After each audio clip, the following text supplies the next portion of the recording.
मंत्री सन्माननीय नितेशजी राणे यांना विनंती करतो की आपण विचारांना प्रारंभ करावा।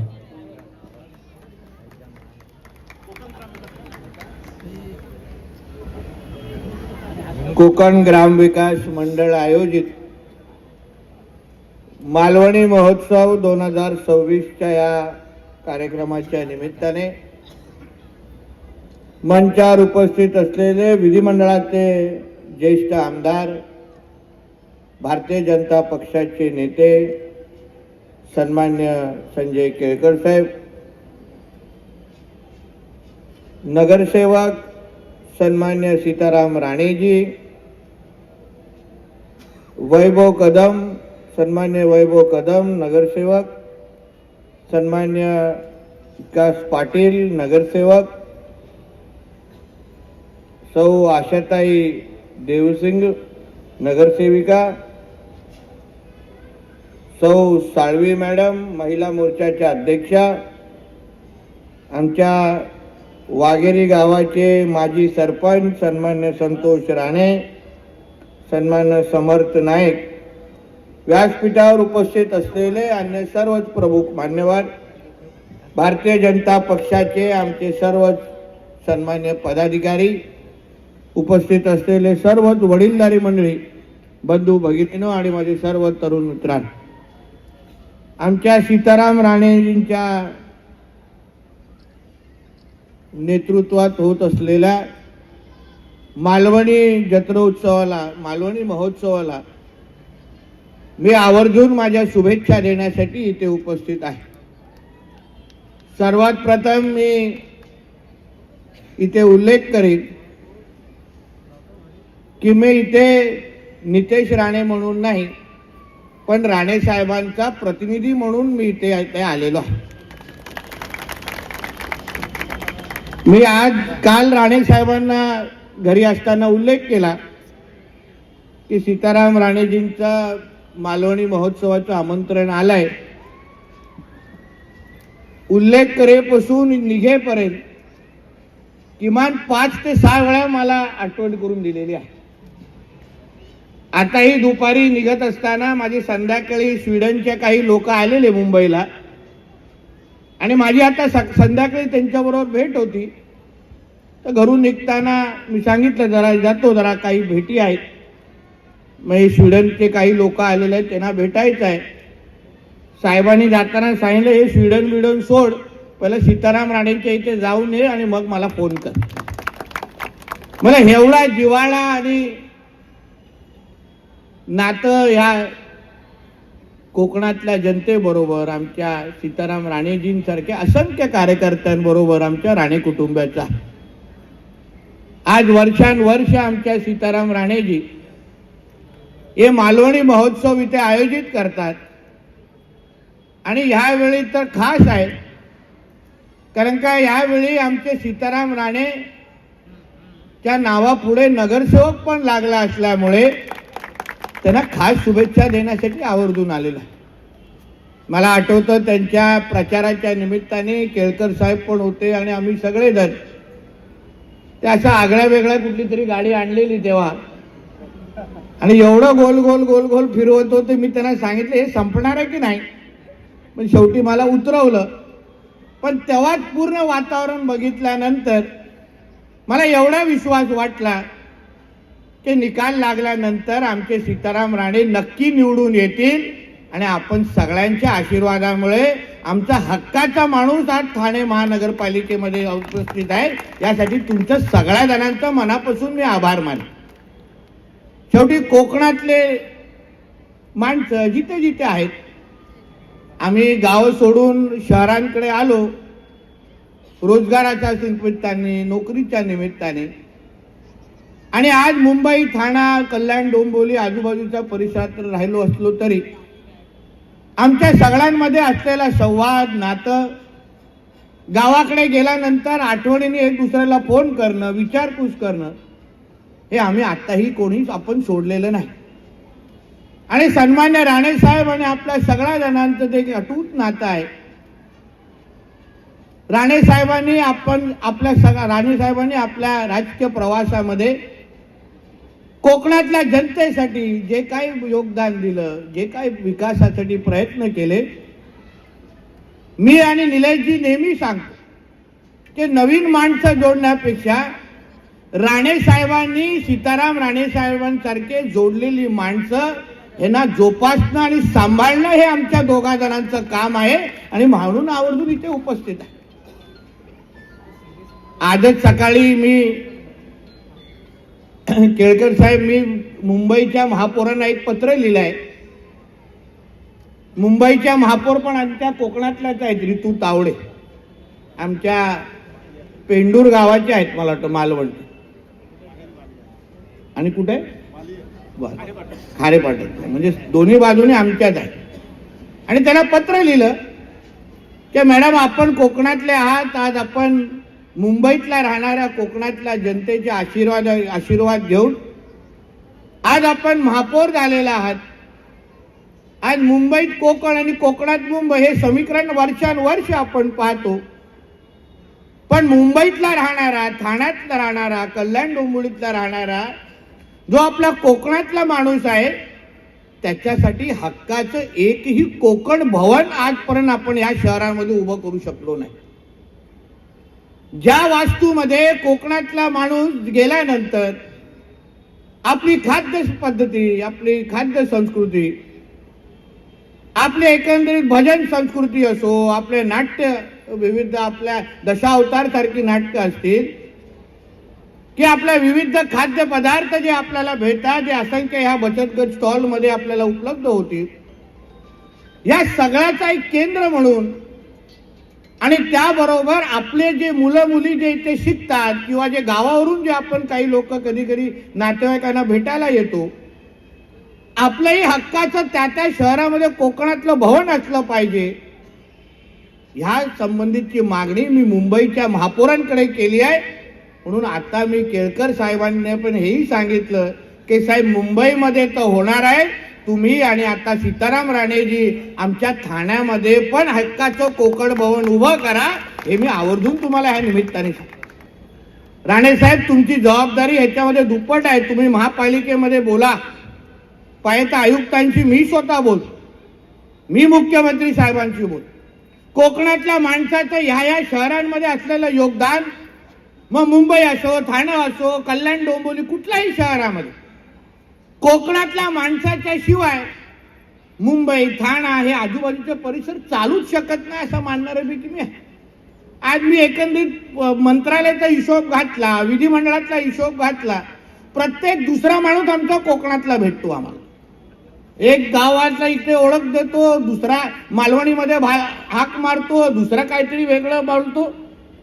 म्हणजे कोकणातला माणूस प्रत्येक पावलावर आपल्याला भेटतो.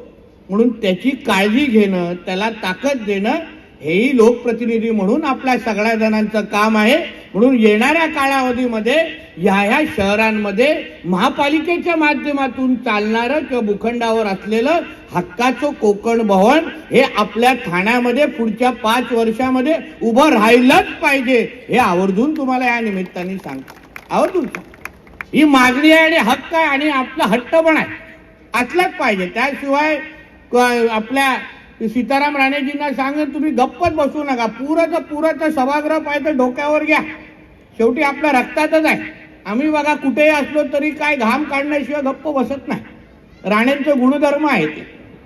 आणि म्हणून आपण जिथे असो आपला आवाज असला पाहिजे लोकांच्या समोर. लोकांना वाटलं पाहिजे की नाही बाबा, जसं विधिमंडळामध्ये आणि लोकसभेमध्ये राणे आहे, तसे ठाण्या महापालिकेच्या सभागृहामध्ये पण एक राणे आलाय असं लोकांना वाटलं पाहिजे आणि अनुभव घेतला पाहिजे.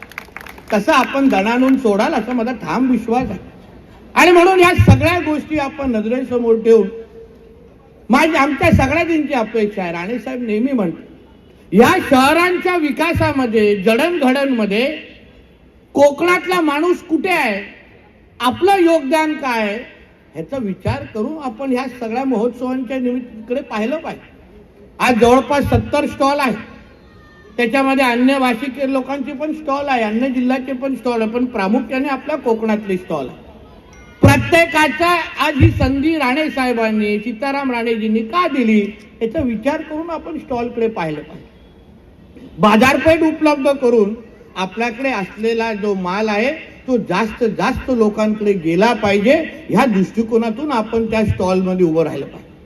मी आंबा महोत्सवाच्या संदर्भात आमच्या केळकर साहेबांनी सांगितलं, मला एक चांगला अनुभव आंबा महोत्सवाच्या निमित्ताने जेव्हा मी मुंबईकडे एकदा घेत होतो तेव्हा आला. मी आंबा महोत्सव घेण्याचं मुंबईमध्ये ठरवलं. पहिला विचार केला तर आमच्या कोकणातली जे काही वस्ती होती, मराठी वस्ती होती, तिथे घेतलं. तिथे आपण त्या लोकांना बोले, साहेब आम्ही तर काय रोजच आंबे खातो, गावी गेल्यावर पण खातो, बाकी अन्नवर पण खातो. मग मी वेगळा विचार केला, मी जिथे अमराठी वस्ती आहे, ज्यांना आपल्या चव माहीत नाही, तिथे मी आंब्याचा महोत्सव घेतला. केळकर साहेब पहिला 1-1.5 तासामध्ये सगळा माल संपला. म्हणजे आपल्या आंब्याला चव एवढा आहे की आपण थोडं दुसऱ्या भागामध्ये अगर गेलो तर त्यांना न अनुभव घेत असलेला चव आपल्या आंबा आणि काजूचा असल्यामुळे भरपूर त्याच्या मागणी आहे. म्हणून त्याही मार्केटकडे राणे साहेब आपण आवर्जून या निमित्ताने पाहिलं पाहिजे. आज आम्ही मंत्रिमंडळात आहोत, कोकणातले प्रतिनिधी म्हणून, आणि महाराष्ट्राच्या मंत्रिमंडळात असलो तरी आमचा एक डोळा नेहमी कोकणावर असतो. कोकणासाठी काय करू शकतो, सभागृहामध्ये असो किंवा आमच्या मंत्रिमंडळात असो. पिकाबद्दल चर्चा झाली, बाकी काजू, बाकी कापूस विपूस, कांदा बिंदा झाला, मी मध्येच त्याचा आंबा आणि काजू मुद्दा म्हणून घुसवतो. आज आपल्या आंब्याची परिस्थिती चांगली नाही. आंबा बागायतदार पुरा निसर्गाच्या ह्या हवामानामुळे आपल्या कोकणातले आंबा बागायतदार त्रस्त आहेत, आणि म्हणून ते आमच्याकडे आशेने बघत असल्यामुळे विधिमंडळामध्ये आणि मंत्रालयामध्ये आपल्या आंबा बागायतदारांना जास्तीत जास्त मदत मिळवून देण्याच्या दृष्टिकोनातून आमचं राज्य सरकार पूर्ण पद्धतीने त्यांच्याबरोबर ताकदीने उभं आहे, हेही या निमित्ताने मी तुम्हाला सांगेन. म्हणून आपला ह्या ठाणा असो, मुंबई असो, या सगळ्या अर्थकारणामध्ये आपला कोकणी आवाज व्यवस्थित पद्धतीने पोचला पाहिजे, ह्या दृष्टिकोनातून आपण सगळेजणांनी काम करावं अशी माझी अपेक्षा आहे. आज आम्ही सरकारमध्ये आहोत, कसलीही चिंता करू नका राणे साहेब. या कोकणातल्या बसलेल्या इथे प्रत्येक व्यक्तीला सांग, हे राज्य सरकारमध्ये कोकणाची ताकद 100% लक्षात घ्या.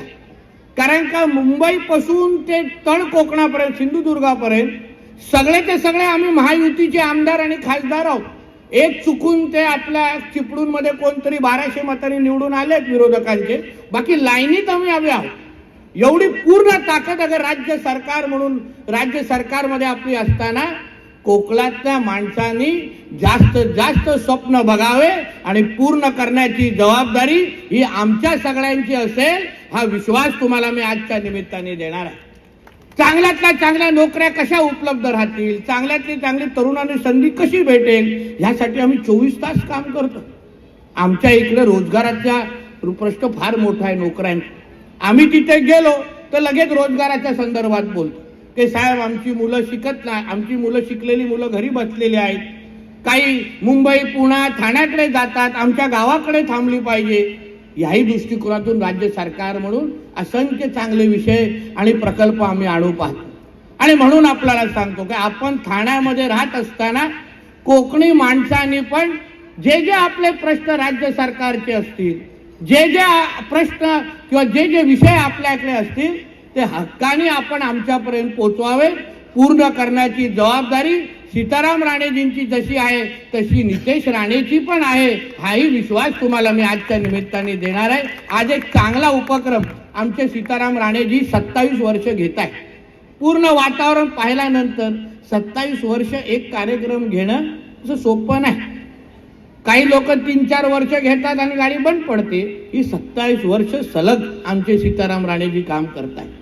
कोकणातले असंख्य, मला आठवतं जेव्हा मी प्रचारासाठी आलेलो, मला आवर्जून सांगितलं की साहेब इथे कोकणातले लोक जास्त राहतात.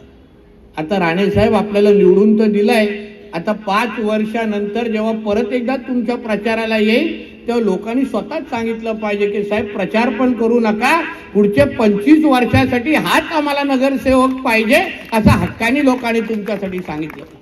बाकी तुम्हाला सरकारमध्ये मी आहे, केळकर साहेब आहे, पाहिजे तर मागा ना, आम्ही आहोत. आता भारतीय जनता पक्षाचा बालेकिल्ला आहे आपलं कोकण म्हटलं तर.